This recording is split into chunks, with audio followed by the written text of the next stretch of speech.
Okay,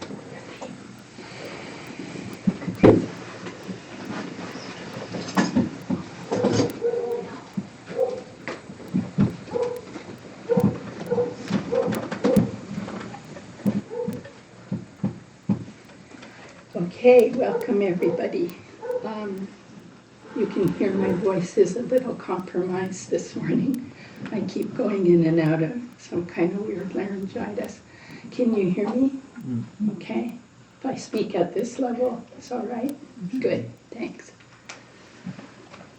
Okay.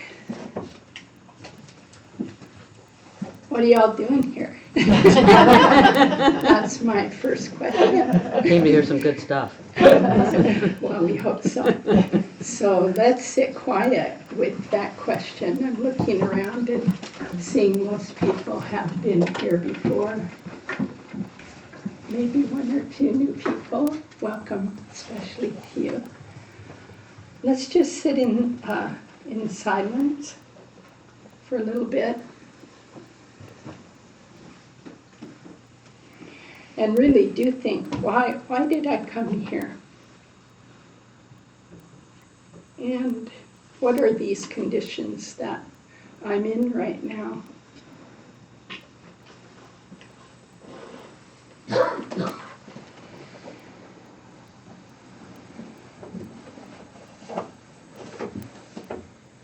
And we can see what a rare opportunity this is in the world.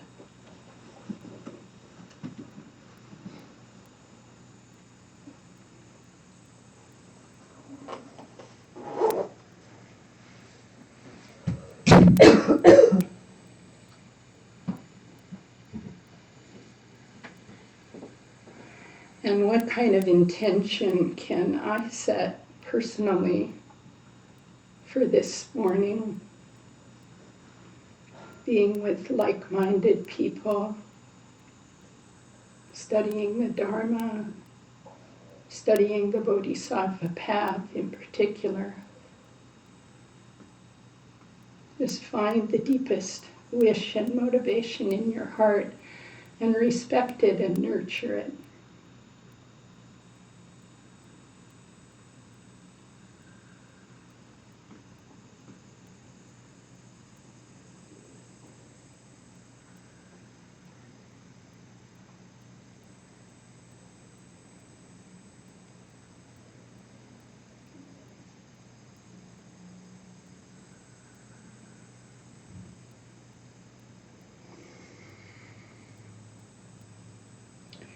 And really wish yourself to be liberated from every kind of suffering.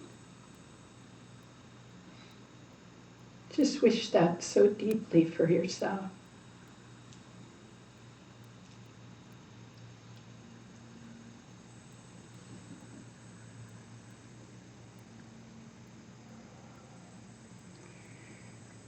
And now turn that wish, may I be free from suffering and fully liberated so that I can lead others to that same state.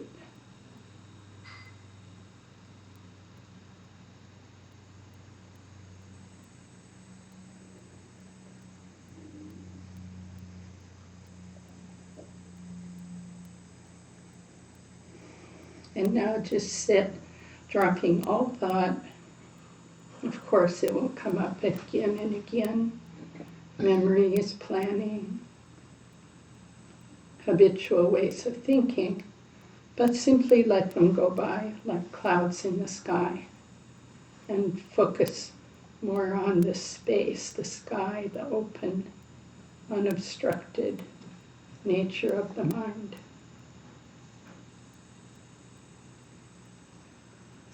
And using our breath as an anchor.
Okay.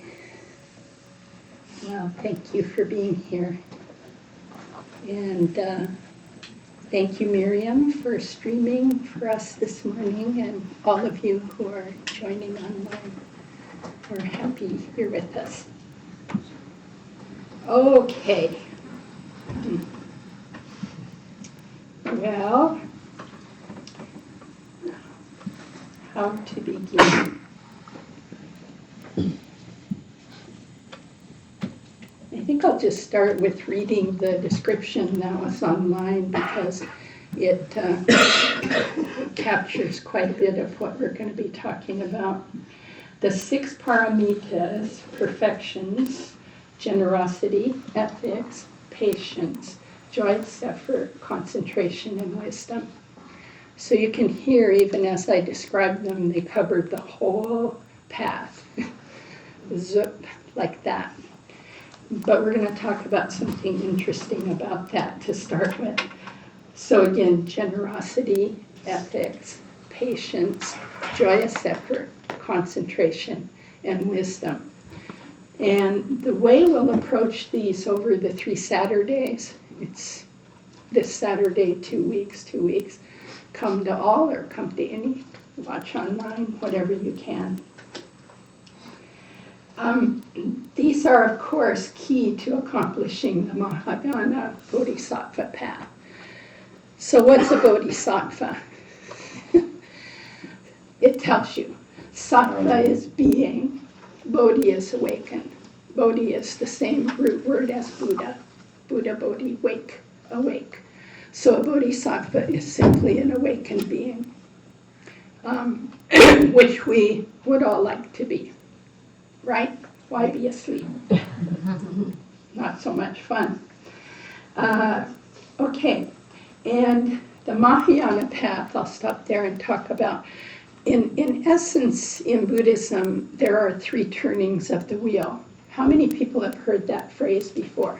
I just want to get a sense. Okay, 3 turnings of the wheel, so I won't spend a lot of time.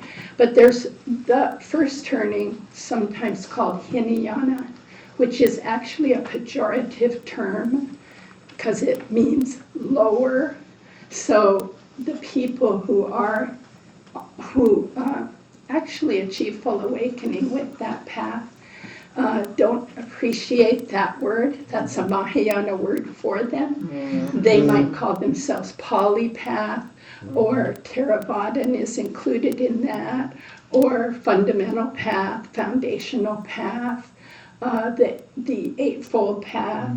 So it's better to use those other words for those brothers and sisters who are also going for full awakening. And so there's that fundamental path, and we're going to visit it in a minute. Then the second turning's the Mahayana path. Turning because the idea is the Buddha taught, then the Buddha taught, then the Buddha taught. Of course, given beginningless and endless time, the Buddha never stops teaching. I mean, why would someone say, okay, we're done? Until we're enlightened, we're not done. And our own Buddha nature is teaching us constantly. Okay, middle path, middle turning, Mahayana, great path. So you can see small path, great path. So these were the Mahayanas that made the word. My path is the great path. And then that's the one we're focusing on today. We're going to look at the Bodhisattva. The Bodhisattva idea comes into being in that middle path. Prior to that, no sense of a Bodhisattva. A lot of Bodhisattva activity and a lot of the same values, but no idea there's a Bodhisattva. And some teachers, in the Pali path, or I call it the foundational path because that's the word the Dalai Lama likes to use, teach that the Mahayana path was not taught by the Buddha. It was taught by excellent practitioners, but not the direct Buddhist words. hate to shock you, but but it's not shocking. This is what humans do. And so in the Mahayana path, you've got the whole Bodhisattva path, the six perfections, you got the four immeasurables. Of course, you have those in the foundational path too. And you've got some other ideas. Then the third turning's the Vajrayana. Vajra, diamond pure. Yana is always wheel or path. Wheel. Yeah, vehicle. Diamond vehicle. And that includes all the deity practices and gesturing at our tonkas here. It's called the resultant path because the idea in that, very briefly, is that you take the result, which is, I want to be a completely pure being, and you start with that result rather than you start with all the causes, like to be a pure being. I will never engage in the 10 destructive actions, or I will always follow the Eightfold Path. Those are included, but you take this result. I am Tara. I am Vajrasattva. I am Chenrezig. And you go around the world. You do practices that engender that in you. And then you go around seeing the world as full of Chenrezigs and Taras all day. You can imagine how difficult it is to do this. So it's a kind of path. All of the paths really require excellent teachers, to accomplish. So, enough said.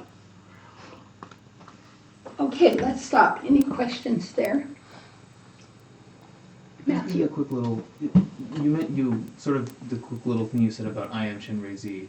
I always hear a lot about how Tantra and those practices are considered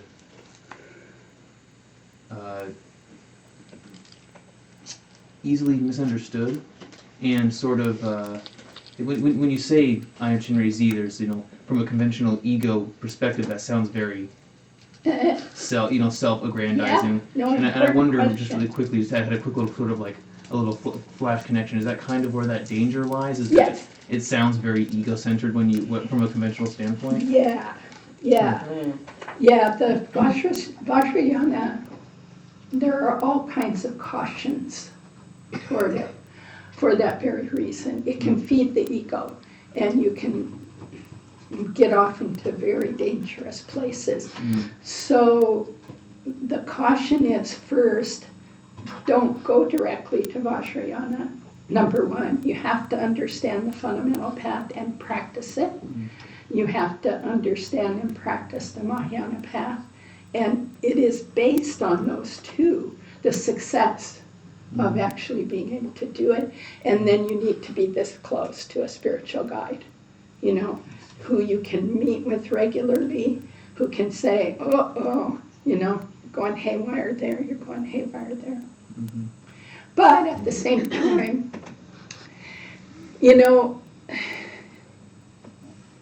we can still practice it.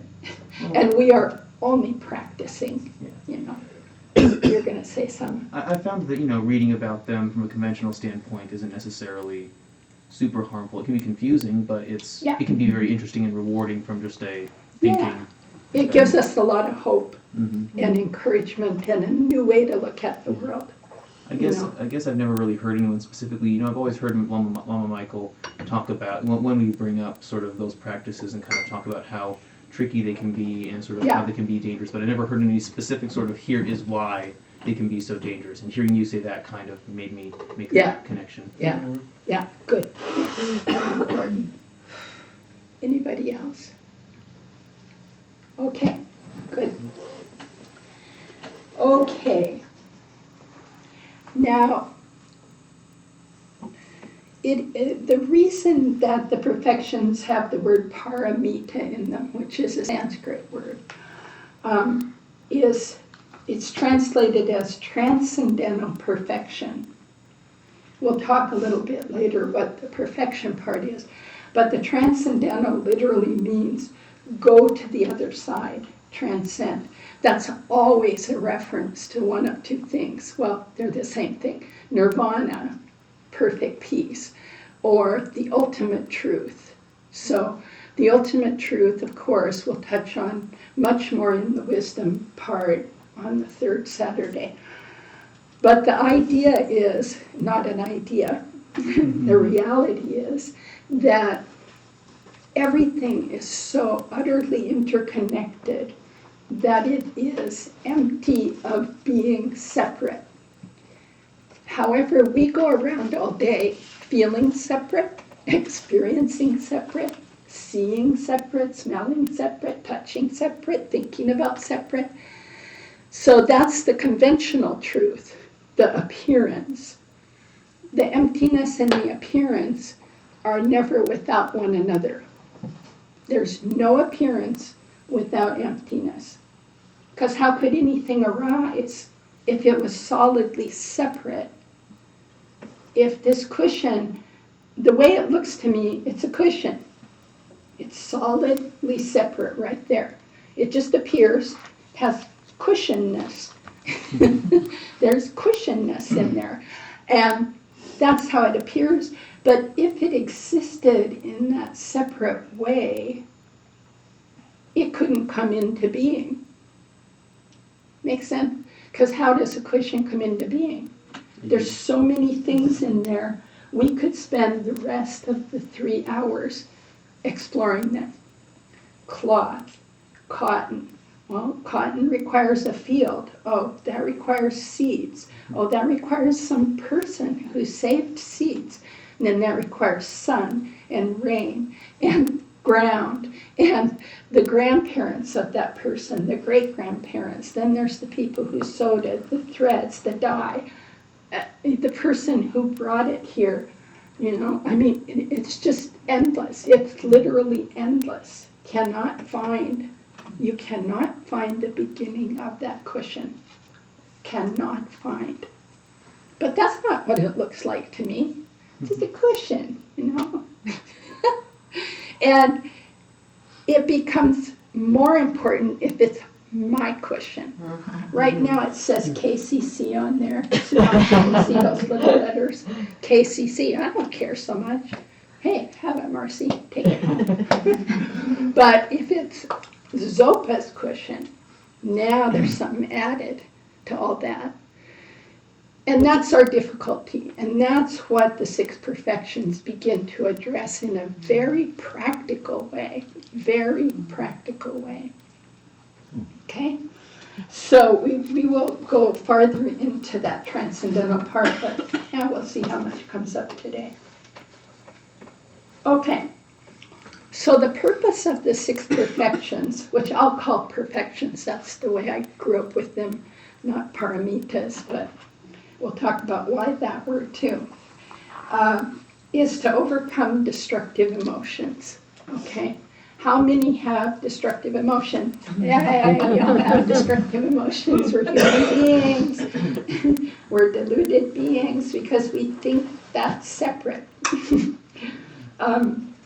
And transcend the notion of samsara, which is really this notion of separateness, and to know the true nature of things, okay? That's what we're studying. Now, here's a really big, tall order. But that's okay, Buddhism always gives big, tall orders. That's what we like, you know. It's like meaning, you know, you get meaning instead of slog along, you know, to the next meal. To count as a paramita, all the 6 perfections have to be performed with the constant realization that the subject, that's the actor, the object you're acting on, and the actual activity, all 3 of those are called the 3 spheres.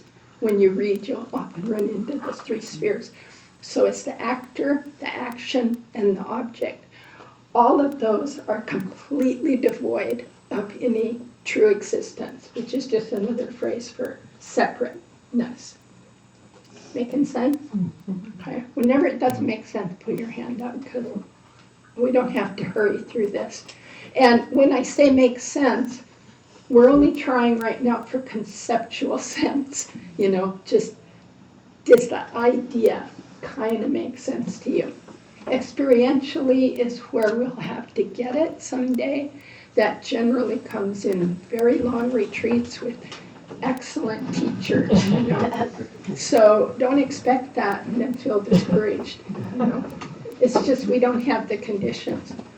All the texts, the traditional texts, outline the conditions for actually realizing emptiness. And the first one is solitude. How many have solitude? You know, and long solitude with, you know, a really good coach and with someone bringing you excellent food and da-da-da-da-da, you know. We don't get that very often, although we have 10 people on retreat right now. Yes. And isn't this, we're close to their anniversary. They went in April 4th. 2 days. Wow. Yeah, 2 days, they're at their 1-year anniversary, so say lots of prayers for them. And send them cards encouraging them. They need to know that it makes a difference. Sometimes you're there, I was in the 1-year retreat, and you get a feeling of nobody cares anymore where I am, which is fine, but it's really helpful to just hear you being there makes a difference to me out here. That's what they need to hear.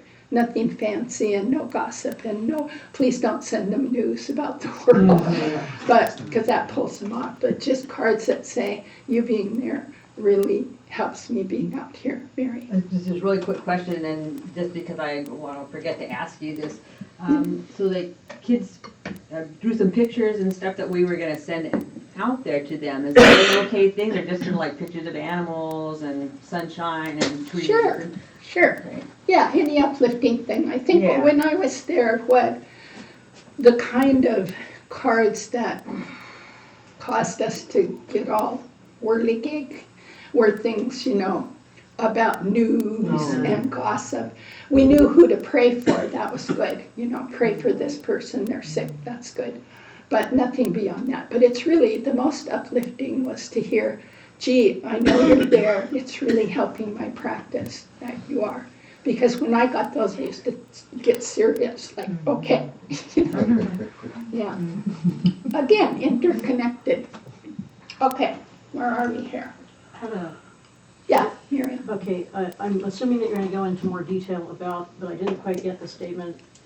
So you need to perform the 6 perfections while experiencing the 3 spheres as empty? Empty. Okay. Yeah, or lacking true existence, all those are synonyms. Right. Empty, lacking true existence, deeply interdependent. That's the way Lama Michael's been encouraging us to go into it, and I find it really helpful.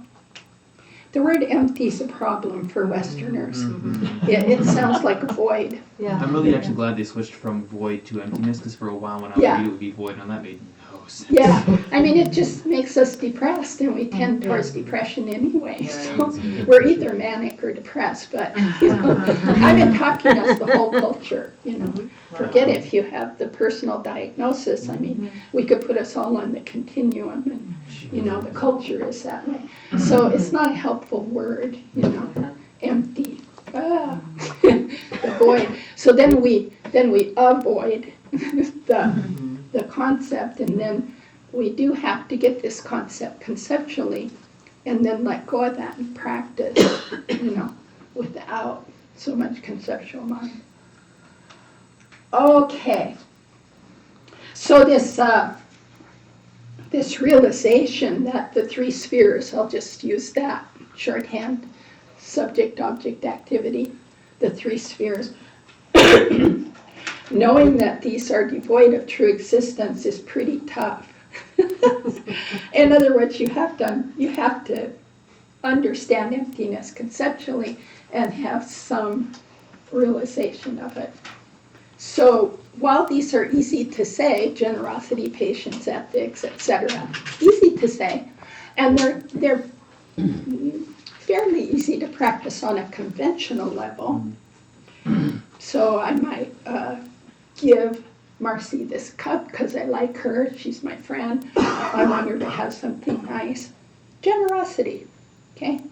But it only becomes a paramita when I know I, the cup, and Marcy are all empty of any solid, separate, inherent existence. And knowing that all day long through every activity that you do. So in essence, to really, that's what's called a 10th level bodhisattva. I won't go into levels because I don't know them by heart, but bodhisattvas go through levels, and at each level you gain huge powers on the path. And bodhisattvas are not yet Buddhas, not fully awakened, they're on their way. So a 10th level bodhisattva understands this emptiness like crazy. We're not, well, I can't speak for you. I'm not even a first level bodhisattva. That requires that I would have perfect concentration so I could place my mind wherever I wanted for as long as I wanted and not move it. And I have to take that perfect concentration and turn it to the nature of reality and pierce through. So I would have insight. But I still wouldn't be a complete Buddha because all kinds of afflictions would still rise in my mind, but I would know they aren't real. So I wouldn't be following them. So it's really quite a thing. So, don't worry if you don't do it by the end of this class. But try for it, why not? I mean, if we don't try, we're not going to get there, right? Okay. Trala Rinpoche calls the 6 perfections transcendent action. I like this next word, non-egocentric. An effort to step out of our egocentric mentality. So that's really more like, okay, I can get a grip on that. An effort to step out of my self-centeredness, my world. That defines everything. Okay, already said that. Okay. One of the best things about Buddhism, I think, though I'm prejudiced, but is that there's no requirement to believe. You don't have to believe anything. And in fact, the Buddha taught, don't believe what I say. He said very directly, don't believe anything I say. You need to, because there's true gold in the world and there's fool's gold in the world. That was the metaphor he used. And they're both out there. So don't believe when someone says, here's some gold. He said you have to burn it and bite it and pound it, and you have to engage it, and then you know if it is or isn't. So everything about Buddhism comes down to your experience of your life. So ultimately, no teacher. I've gone to teachers at times when I was really confused, and the 2 that stand out the most, they both said to me after listening, they said, well, your practice is your own. And I was like, oh, wow. And all of a sudden, it's like something sort of straightens up here. Because we want someone else to do it for us. Figure it out, tell me what to do. Am I doing it right? But your practice is your own. Your experience of Buddhism is your own. Your progress is your own. We can't blame anyone or put it on anyone. It won't work. If it's not working for you, you're not working it. So, and there's plenty of help, to work it. Coming here, doing interviews, whatever, practicing. That's the excellent help. So sometimes I get a sense myself, and I watch others, and there's a sense of maybe discouragement, and there's always a pull to kind of put that on someone, like this center isn't doing it, or this book didn't do it, or my husband or wife isn't letting me practice. And that's all BS. Okay. In a nutshell. What was that? In a nutshell. Yeah. So, yes. Yeah, right, just cut to the chase. Okay, now we're gonna look at the first turning. Why? Why would we do that? We're Mahayanas, right? Who needs that? Well, everybody. That's the interesting thing. Everybody needs the first turning practices. So, in a nutshell, what they are is the four truths of the Noble Ones, also called the Four Noble Truths. My teacher, Thupten Chidran, is now calling them the Four Truths of the Noble Ones, because she said that's really what they are. They're the truths that the noble beings on the path practice. So, the Mahayana makes no sense without these, because there's no reason to be generous, patient, ethical, or any of this if we don't understand suffering and we don't understand the situation we're in. I mean, we could just as well be kind of happy, selfish. That kind of happy, like you have a lot of things, you have lots of vacations, et cetera, et cetera. And if you don't understand the first truths of the Noble Ones, then happy enough, gonna die, and it's the end anyway, so have a good time. There's lots of sayings about that. There's lots of songs about that, There's nothing after this, so party on, But the first thing the Buddha taught when he woke up, well, very interesting thing about the Buddha. When he woke up under the Bodhi tree, after being a prince and a pauper, and after studying with many, many really highest level teachers in India, and perfecting everything they taught, and then seeing, nope, I'm still stuck.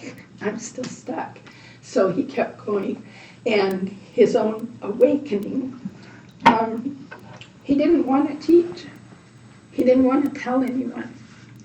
And he went for 6 weeks not telling anyone what he had experienced.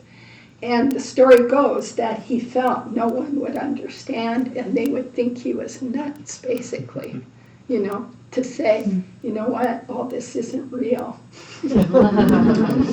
Oh yeah, right. And there's some lovely stories, but one of them is that, in the sutras, one of them is that he met a person on the road once he decided to teach, and the man saw him and said, wow, you look really different. You look like something's going on with you. And the Buddha said, yeah, I have waked up. And the man said, that's cool, and went on. That story, I think, is a great example for us. That's cool. Bye. Go to my party or my whatever. Oh my God, think of that guy, So he first taught his 5 companions who had been on a severely ascetic path with him, like they say 1 grain of rice a day. I don't know if that could be true, but at any rate, they say that he was so thin that his belly touched his backbone. And they really thought that would wake you up. And of course, all he saw is, it's killing me, And he actually fell by the side of the road, and a young woman, seeing him, her compassion rose, and she brought him some milk rice, and he recovered and said, oh, I have to kind of nourish my body to be able to practice. And then he sat down and woke up. Okay, so what did he teach? First of all, suffering is. We can say, oh, I know that. I know that, I have it. But 2 tiny words, suffering is. Really, if we understood just that one, we would change our lives drastically. Because we would see what it is, and we'd stop reaching for it. So we constantly cause our own suffering. Nobody's causing it. You know, a terrorist from ISIS or wherever can't make me angry. Someone said that to me the other day, and I just sat with it going, no, they make me very angry. They can't make you angry. Your anger rises, and this is the second noble truth, rises in your own mind. Second noble truth, what's the cause of suffering? So we have suffering, and then we have the cause. There's no outside cause. None. And I always like to tell this story about the Palestinian women. Some of you have heard it, probably more than once from me. This is a true story. Of course, the Middle East, the war's been going on for, 50, 60 years. And a Western journalist was there in the Palestinian area and interviewed a woman, kind of an elder woman, standing at her door, and bombed out buildings all around her. And this was a time when Israel had a campaign to blow up houses, actually, people's houses. And the journalist said to her, wow, how long have you lived here? And she said, all of my life. And he said, so you've been in a war zone 40, 50 years? And she said, yes. And he said, so what's that like for you? And she said, in my heart, I've never gone to war against anyone. Wow. Now this woman understood somehow the war rises in your mind. She's not in a war zone. She is, of course, conventionally, in her heart. She's not in a war zone. That's pretty incredible. That's like, no terrorist can make you angry. They can't put you into the hell of anger. I put myself there. Why? From habit. I put myself there from habit. So the 6 perfections are all about switching that habit, the new habit of generosity, ethics, patience, right? Okay, so we've got suffering, needing to know deeply what is it, really what is it? Which things in my life bring suffering and which ones end it? Just keep looking at that. Keep looking at that, because we don't have it down yet. I do a lot of things that still bring my suffering, and they're total habit. But I'm starting to see them, right? Oh, when I do that, that happens. If I eat a whole bag of potato chips, I'm finally seeing those are connected, the bellyache and the potato chip. It seems silly, but we do have these things, If I run around very fast and follow my anxiety, I see suffering start. I disregard people. If I try to do too much, that causes suffering. If I try to multitask, it causes suffering because I'm not paying attention, and I'll disregard people. Not to mention you harm your health. So it can be small things or very big things that we see. If I drive my car with anger, impatience, that causes suffering. Okay, so suffering is, and it is to be known deeply, suffering's to be known. Cause of suffering is the mind, and that suffering's to be abandoned. These are all teachings straight out of the Pali Fundamental Path. You can see how crucial they are. Then the third one is, nirvana is, just like suffering is, nirvana is. Yay, we can be free. Okay, good, now I'm happier. And we can tend to emphasize the first two too much, and then we're down, or we can emphasize the last two too much, and then we're like hyped up because we like excitement and we don't like depression, but excitement leads to it. So we go up and down like yo-yo. So that's the third one. There is a state of mind that is completely free. Do you believe that? Really, in your heart? I have a tough time with that one. And it's really important to look, and it could be one of your meditation. Do I really believe I can be a Buddha? Do I really believe in complete freedom, complete liberation? I It's believe an in it. important thing to ask, because not to criticize ourselves, but just to see where am I at about that. Because of course, if you do believe, you'll feel spurred on to do it, you know. It's like there is a prize to be had. Miriam, you had something? I'm sorry. I believe I achieve that for like 1/1000th of a second at a time. Yay! You know, every once in a blue One moon. moment. You know, Yeah. I don't even know what I'm doing or not Yeah. doing. Yay! If you get that 1/1000th of a second, yay! You can build on that. Some of us haven't had that billionth yet, you know? So, you know, build on it, build on it, build on it. But the idea is to really encourage ourselves. Yes, full awakening is possible. Now, I want to get to the fourth one and then open for questions, because there is one or two. There's a path there. That's important, you know. The third one is nirvana exists, complete peace. The fourth one, there is a path to it. That's to be practiced. Nirvana is to be realized, path is to be practiced. Okay, so quick review. Suffering to be deeply known, cause of suffering to be abandoned, the nirvana to be realized, the full Buddha state, and the path to be practiced. Pretty simple, really important to remember, you know. And if we jump to Mahayana and Vajrayana, and we're not grounded in those, you can see like the dangers that come, you know.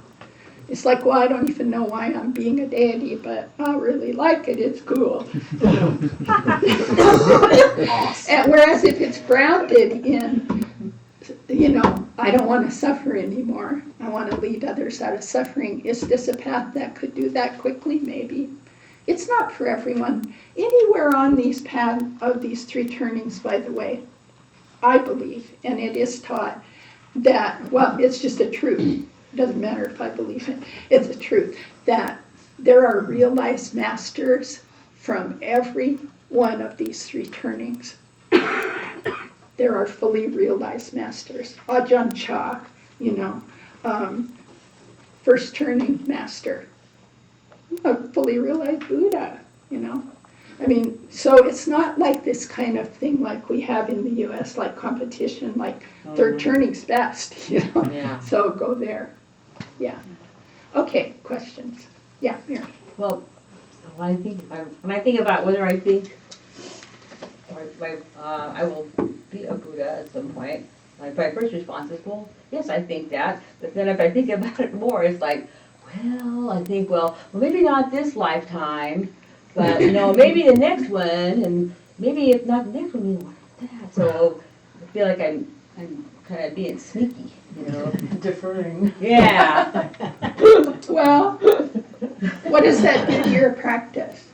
Well, it doesn't, I don't feel hopeless. I just feel like, I think for me, probably why I do that is because it makes me so I'm not so, maybe not striving in a way. I don't know if that's helpful or not. So that's kind of what I'm playing with, Yeah. that thought. It's like, Yeah. is that a helpful view? I don't know. Good. That's a helpful view. Yeah, that's all we can do. Mhm. We're going between pushing too hard, Mhm. you know, that's kind of Right. one of our cultural Exactly. things, you know, drive ourselves into the ground, Mhm. and too complacent.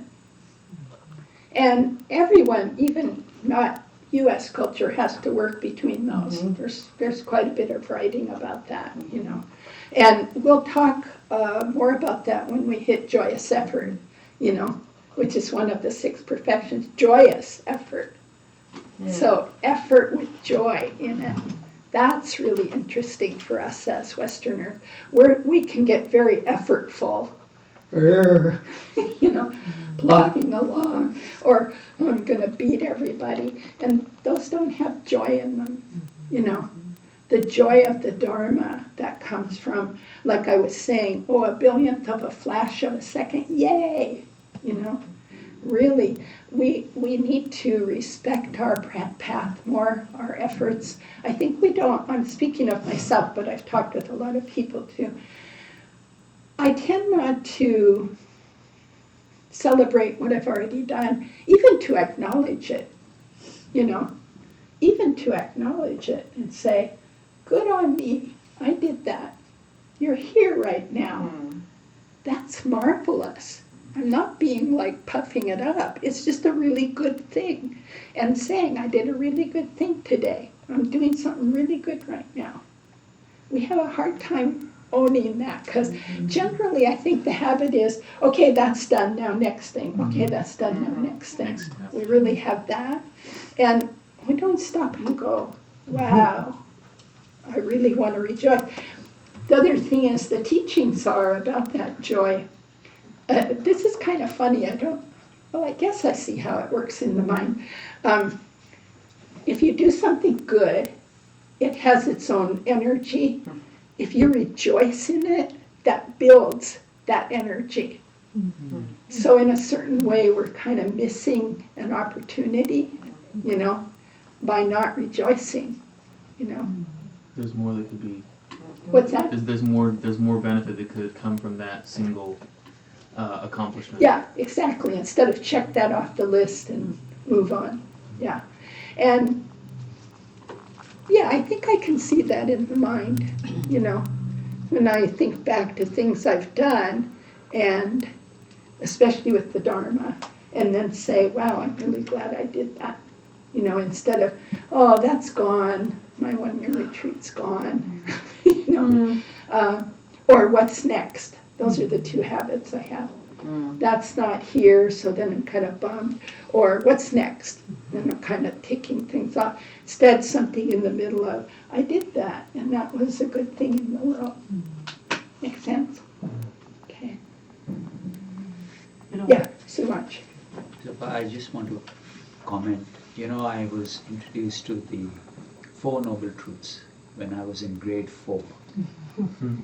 So wait a sec, I want to see, can you hear back there? No, can you speak just a little so they can hear too? I was introduced to the 4 Noble Truths when I was in grade 4. Even last week, I was listening to Bhikkhu Bodhi, Bhikkhu Bodhi, yeah. who I know him. is an American monk, Yeah. who translated the Pali Canon. Yeah. And he's crystal clear. He is.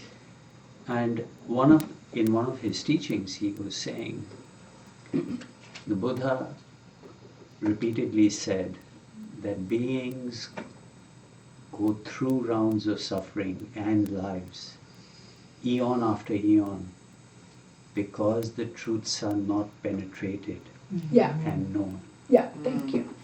Yeah, That's the significance of how much you need to know it and how much I realize I don't. Because it's often so surprising, right? I mean, I stumble, I continue to stumble and see, I didn't understand it. yes, yeah, yeah. Penetrating, Subhansha is sharing, penetrating the Four Noble Truths is different from just hearing, just being introduced, but actually penetrating. And until we penetrate them, we continue to suffer over and over and over. Yeah. And also, I say this for the stream room because I've gotten feedback that it's helpful if we sitting here repeat kind of what you all have shared. A marvelous Pali Canon teacher, Bhikkhu Bodhi, who has translated the Pali Canon beautifully. So if you ever want to look at any of that, you can look him up. He's also got a, what's that called? He's got Ending Hunger. Beautiful website, Buddhist, just put in Buddhist Ending Hunger, Bhikkhu Bodhi. Yeah. Yeah. He's got a monastery on the East Coast Yeah. that he belongs to, but his teachings are actually on YouTube. Oh, Oh. and all the Yes, they are- teachings are on YouTube, I didn't know that. They are on the, especially on the Majjhima Nikaya, Mhm. which contain a lot Yeah, of so foundational be teachings. part of the sutra there. Okay, thank you. Now, in the Kagyu tradition here, we talk about the 4 preliminary thoughts, right? And I wanted to touch on those because the 4 noble truths and the 4 preliminary thoughts, there's an overlap and then a not overlap. But it's really important. Kala Rinpoche always said, Lama Michael said, Kala Rinpoche said, I didn't have Kala Rinpoche directly, that it's very important in practice to always look at these 4 preliminary thoughts. So, first one, precious human life. Really important. We did kind of, when I learned motivation this morning, that's really what we were looking at. What are our conditions? Oh my God, look around. We're sitting in a beautiful Dharma center, which exists because of countless volunteers and donations and the teachers and everything. And we have leisure time. Oh my goodness. How many people in the world have leisure time right now? They don't have to be working. They have enough food, shelter, clothing, medicine to be here. We have fairly healthy bodies.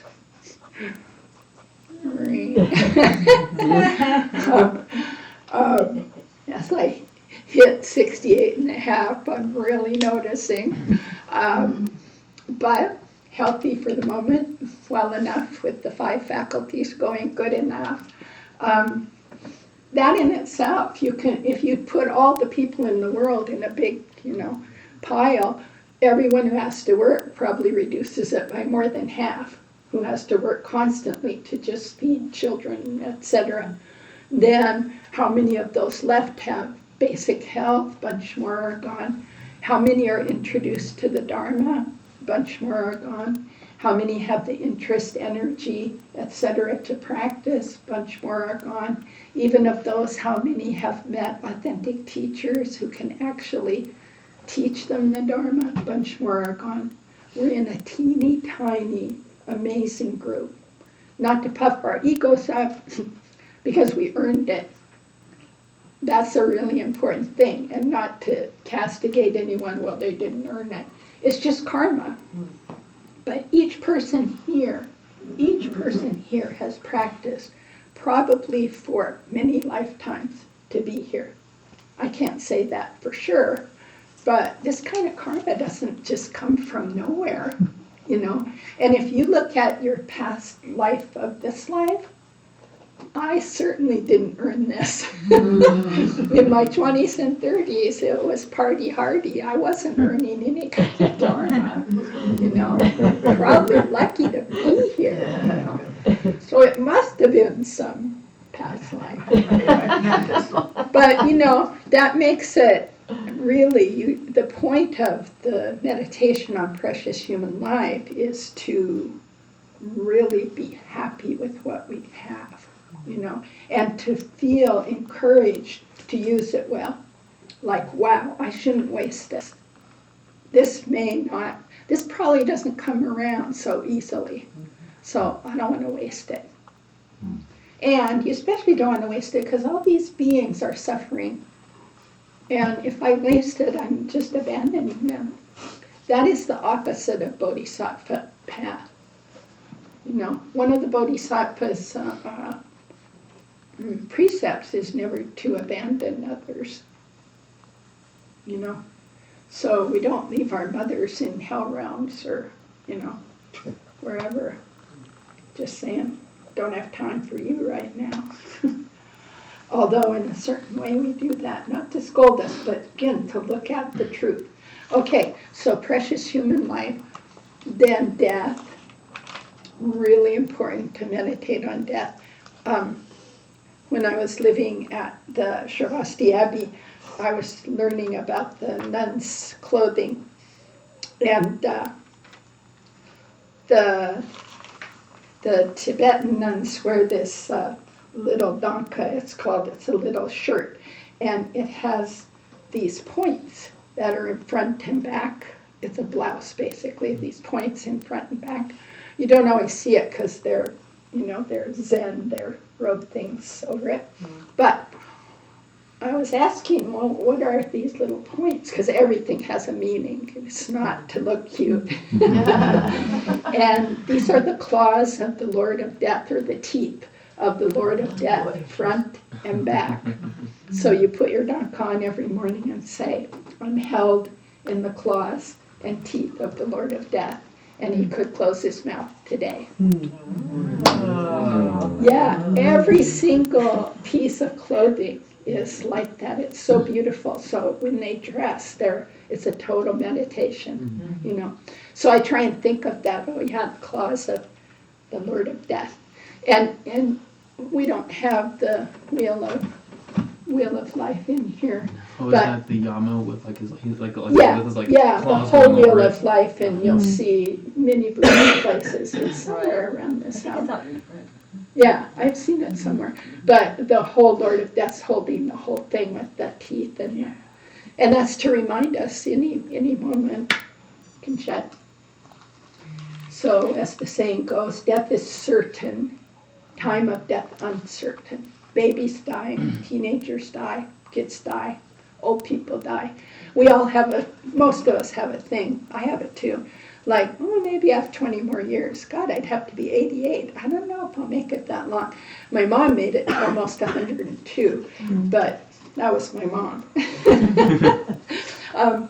But we have this idea like, sometime later. But then you get cancer or you get some diagnosis of a terminal disease, and it's like, or a heart attack or whatever can really wake a person up. Thank goodness. So, second, one of the 4 preliminary thoughts. First one, precious human life, then death, right next to it. Those are very clever to put right together. Precious human life, death. So, don't waste it. Then what's the third one? Karma. Huh? Karma? Karma, yay, yeah. Karma. Every single thought, this is pretty intense, every single thought, every single word, every single act sets in motion karmic conditions. That's why it's so important to train our minds, right? Because we're setting up the karma to go this way or that way. So karma is cool because it's nothing someone's doing to us again. We're karma. We're the karma.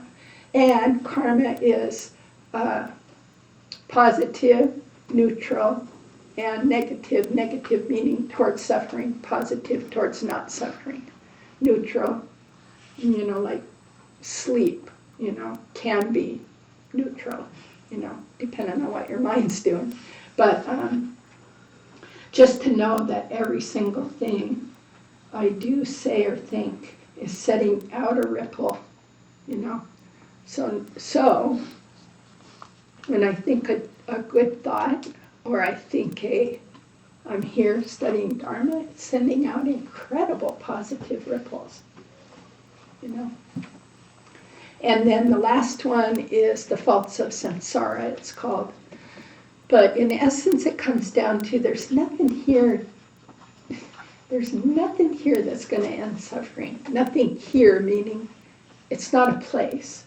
Okay, it took me a long time to realize it's not a place. There's nothing in my samsaric mind that's going to help me out of suffering. If I grasp and cling, it's suffering. If I push away, it's suffering. So the samsaric mind can trick us into thinking, oh, that'll be so cool. I want that. And boom, we're down the road. Okay? I'll stop there. Any questions? Thoughts?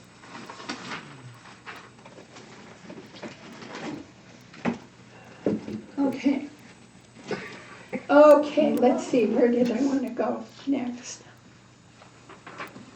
So that kind of leaves you, Yeah. right? I mean, you're there with these things, but it doesn't have what the Four Noble Truths have, which is a path, a way out. 'Cause if you're- Right. you're with samsara Well, that's mind. why in the Kagyu, they're called the preliminary thoughts. Okay. Because then right away, you go to what are the practices. Okay. So in the Kagyu, you do those four preliminary thoughts, and then if you look at Bokar Rinpoche's Mahamudra program, then it's like the path is do Nundro, do these practices, do Chenrezig. So it has the same has stuff, but they're categorized. But that was really good that you saw that, yeah. So, in the other way, that for me, when we're talking about the preliminaries, that's sometimes been more helpful is when Michael's called it the four thoughts that turn the mind. Yes, yeah, It's like They preliminary turn. can mean a lot of different things, but that's like, this is what. yes. Turn my mind. Yeah, they're like the first two of the four truths of noble ones. They turn the mind. Oh yeah, I see the situation I'm in. Yeah. Okay. So it's very, very helpful to meditate on either the Four Noble Truths or the four thoughts that turn the mind every day. You can do it 5 minutes. You can do it in your car. You can do it, you can mix them up. You don't have to do them in order. But just keeping, because they'll turn your mind all the time to, okay, I'm not liking what this person's doing or saying, but all of a sudden I can think, I'm subject to death, so are they. Just kind of levels it. It's like, so why would I add to their suffering,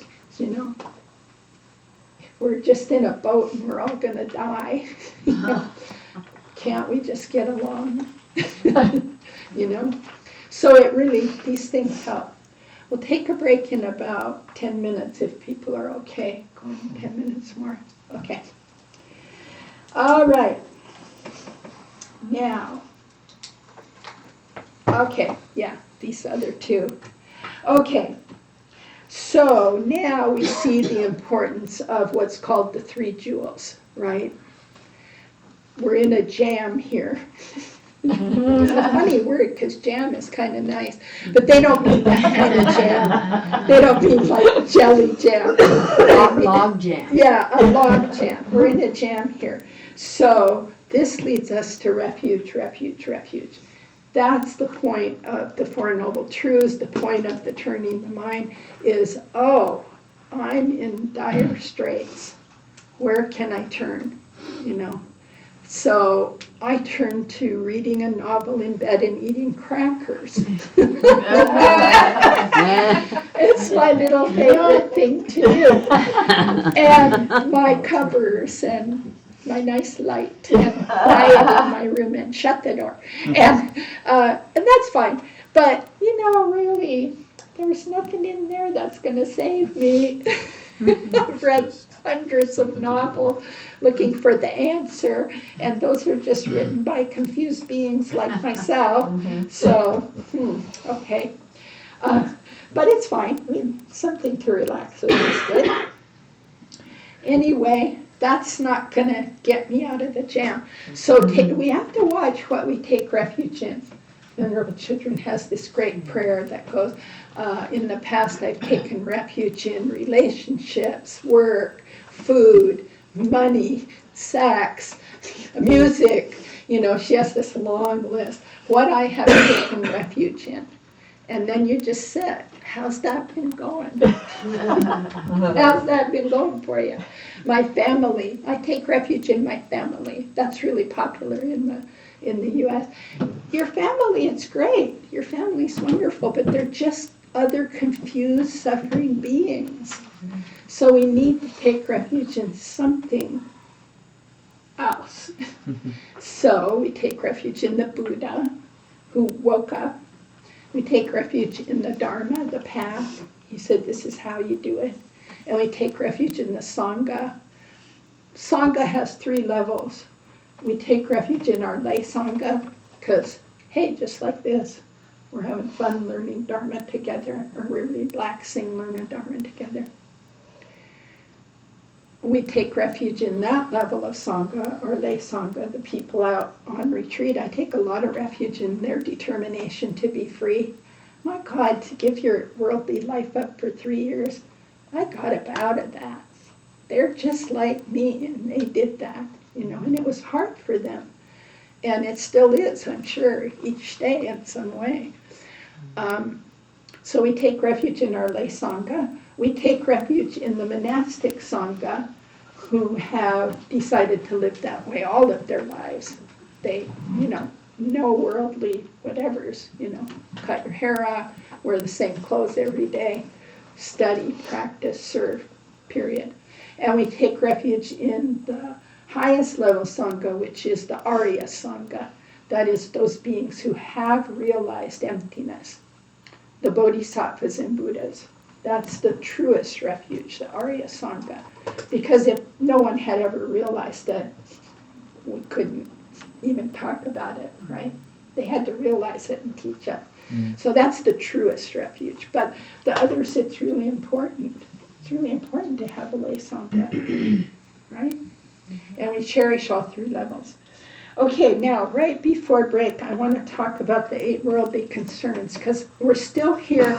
I haven't really touched on the 6 perfections so much. When we get back from break, we're going to dive into them. We're still laying the foundation. Why should we even practice? Why should we practice any perfections? I don't want to perfect anything. I'm tired of perfection.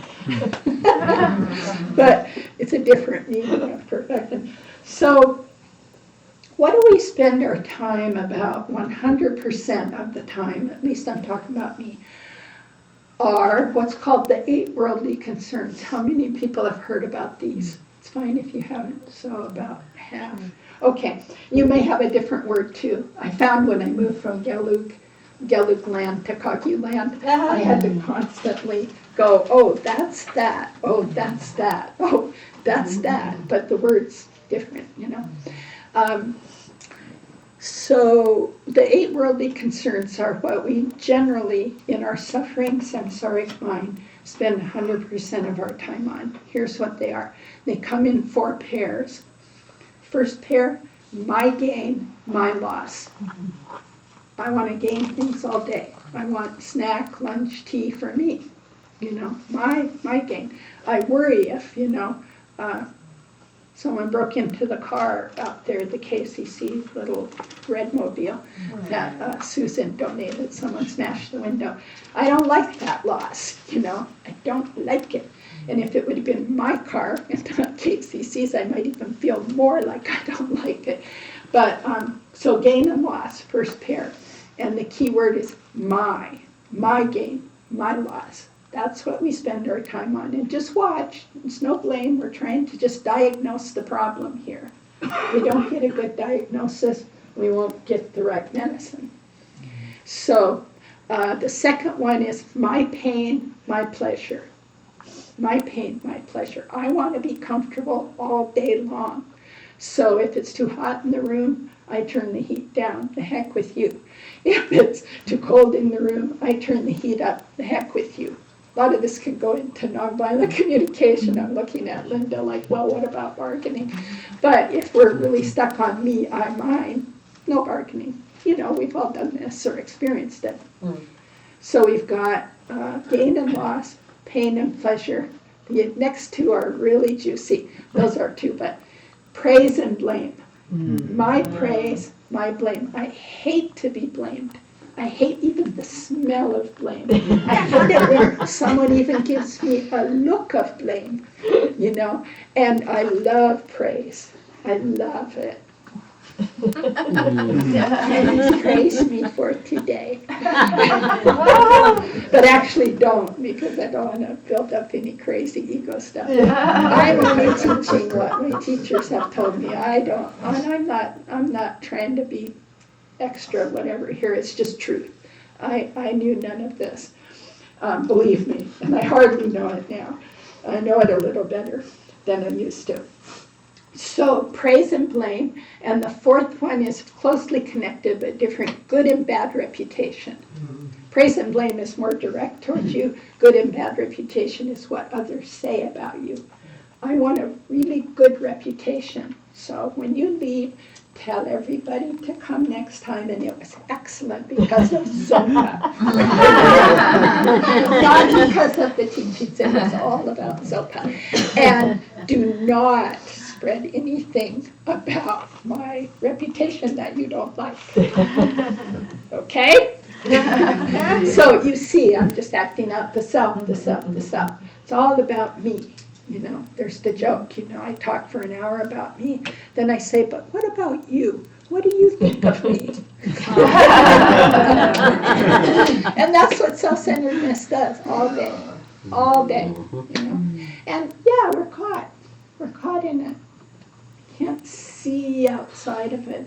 The six perfections of the Four Noble Truths, the four thoughts that turn the mind, the six perfections. If we practice them, if we contemplate them, they start popping us out of that miserable self-centeredness. The self-centeredness is right on top of something deeper. The self-centeredness is kind of the attitudes of nature, but it's on top of something deeper. The deeper thing it's on top of is the ignorant self-grasping. The ignorance of grasping at a self that in fact is a hallucination. My teacher was directly taught by Lama Yeshe, and they were all 1970s hippies, gone to India, all searching. There was definitely something going on there. A whole bunch of Westerners went over. A lot of the Tibetan lamas didn't want anything to do with them. They were scruffy, drug-taking, you know, sexual freedom hippies from the U.S. But Lama Yeshe and Lama Zopa Rinpoche said, we want to teach them. We want to teach them, and took them on as a project. Kalma Rinpoche did too. He was open to that. I mean, he came to the West, you know. And this was considered barbaric country, by the way. I mean, it was like there's this idea in Tibetan Buddhism that there are central lands. That's where the Buddhism already exists, and the four things are there of sincere lay women, sincere lay men, sincere nuns, sincere monks, and the Dharma. So Tibet was a central land. India had used to be a central land. Now it is again because they've all gone down from Tibet. And China was a central land, Sri Lanka a central land, you know, many places. But the U.S. was not a central land. It's a bunch of crazy barbarians. But bodhisattvas take a vow to take the Dharma to those barbaric countries. So I think this next part's just me putting it together. That Kalma Rinpoche, Bokar Rinpoche, you know, Lama Zopa, Lama Yeshe, Suzuki Roshi, all those folks who came in the 50s, 60s, 70s here, they had bodhisattva vows. I'm going to go teach those barbarians. Lama Songtsing has hung in down in Eugene decades. He doesn't want to be there. He wants to be in Sikkim, you know. But he lives, you know, down there bringing the Dharma. So we have benefited from their bodhisattva activity. So how did I get there from the 8 worldly concerns? Grasping at a self. Oh, well. So the 8 worldly concerns, I'll say, they weren't concerned with them. You know, to put yourself in a foreign land, you don't know the language, you don't know the customs, and the people look like, man, nobody here's going to want the Dharma. They came and brought it. We are mostly caught in the 8 worldly concerns, and it's important to just know them, at least to watch yourself during the day. Which one am I doing right here? Oh, praise and blame. I way don't want this blame. And instead, getting off that self-centeredness. Oh yeah, it was about the self. the grasping at a self, that's a hallucination. Now I found my way back. Lama Yeshe used to say to all the hippies, they ask him about, well, Lama, what about LSD or things that transport you to a, an open kind of mind? And he said, dear, you don't have to take drugs. You're hallucinating all day. You think there's a separate self. It's a hallucination. You don't need drugs to hallucinate. So I love that saying because it's funny too. Uh-huh. Okay, on that note, let's take about a 15-minute tea break and enjoy. I think you all know where the bathrooms are, or else you can